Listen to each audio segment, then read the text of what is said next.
后来，这个今年流行感冒的预防针公费的部分，为后礼拜一10月初5开始做。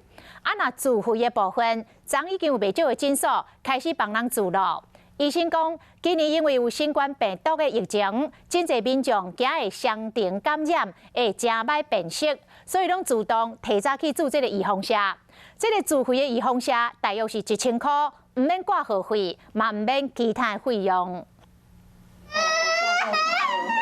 囡仔做流行感冒预防针，一直靠唔那囡仔做尔，大人嘛做伙去做。少数诊所伫昨自费疫苗就够啊，袂少家长拢收钱来做。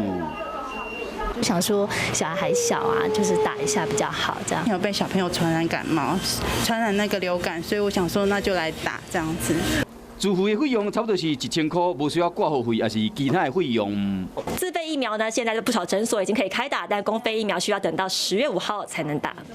公费疫苗伫全国卫生局甲部分的医疗院所拢会使做，想要做的人会使上疾管署公费流行感冒疫苗合约院所查询系统，查询恁兜附近的诊所敢有伫做啊。今年疾管署有买603万剂流行感冒疫苗，地方政府甲各机关委托疾管署有买30万剂，加上自费的人，估计今年做流行感冒预防针的人会提悬到3成以上。